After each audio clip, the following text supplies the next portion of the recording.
श्री स्वामी समर्थ. नर्मदे हर.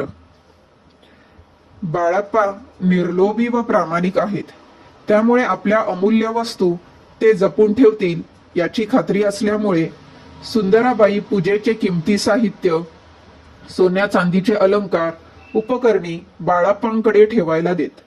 चोळाप्पाही आपले मोठे घर असूनही मौल्यवान वस्तू बाळाप्पांच्या स्वाधीन करीत.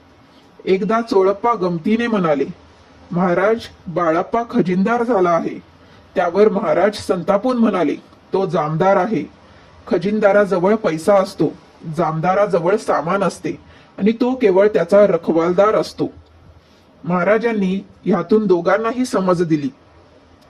सर्वांच्या अमूल्य वस्तू व ठेवी बाळाप्पांकडे जमा आहेत हे आपणास माहीत असल्याचे त्यांनी सूचित केले.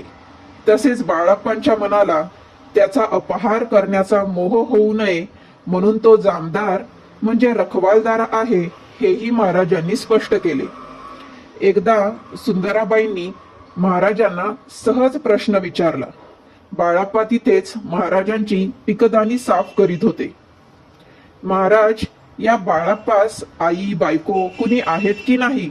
त्यावर महाराज म्हणाले, होय आहेत, गंगा आणि भागीरथी.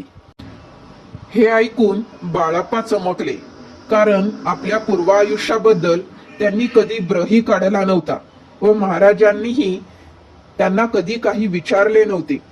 असे असताना महाराजांनी गंगा भागीरथी असे अचूक शब्द उच्चारले. खरेच बाळाप्पांच्या आईचे नाव गंगा व पत्नीचे नाव भागीरथी होते.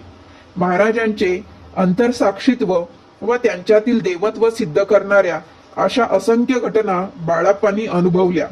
त्यातून ते खूप गोष्टी शिकत गेले. त्यांचे व्यक्तिमत्व उजळत गेले.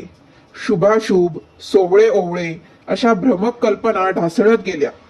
समदृष्टी, सर्वांभूती, समभाव वाढत गेला. छोट्या छोट्या गोष्टीतून त्यांना क्लेश होत. ते दूर होऊन त्यांचे मन घट्ट होत गेले.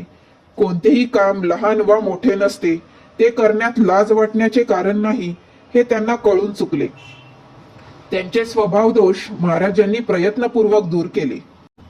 स्वामींच्या सेवेत ते अहोरात्र निमग्न असत. प्रत्येक प्रसंगी त्यांचा कस लागत गेला व अखेरीस स्वामींनी आपली शक्ती हळूहळू बाळाप्पांमध्ये संक्रमित केली. त्यामुळे त्यांचा कर्मकांडावरील पगडा कमी झाला. विधी निषेध गळून पडले. महाराजांच्या संग्रही भक्तांनी अर्पण केलेल्या देवदेवतांच्या मूर्ती, प्रतिमा, टाक, धार्मिक ग्रंथ व पोथी पुस्तके असत. महाराज त्यांच्याशी खेळत. काही गोष्टी भक्तांना प्रसाद म्हणून देत. एकदा महाराजांनी बाळाप्पांना एक पोथी दिली. हंसध्वज राजाच्या भक्तीची पराकाष्ठा वर्णन करणारी ती पोथी बाळाप्पांनी सवडीनं वाचून काढली. श्रीकृष्णाच्या भक्तीखातर हंसध्वज राजाने आपल्या राणी व राजपुत्राच्या हस्ते स्वतःचे अर्धे शरीर करवतीने कापून घेतल्याचे ते कथानक वाचून बाळाप्पांनी खुणगाठ बांधली. आपणास यापुढेही विविध प्रकारच्या मानसिक पीडा व कष्ट सहन करायचे आहेत. हंसध्वजाप्रमाणे तुटो हे शरीर, फुटो हे मस्तक या निष्ठेने स्वामी देवाची भक्ती करायची आहे.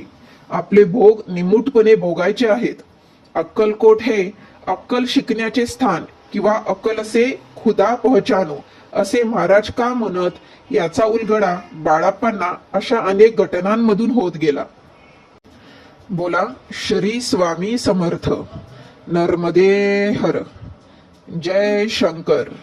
बाळाप्पा महाराज की जय.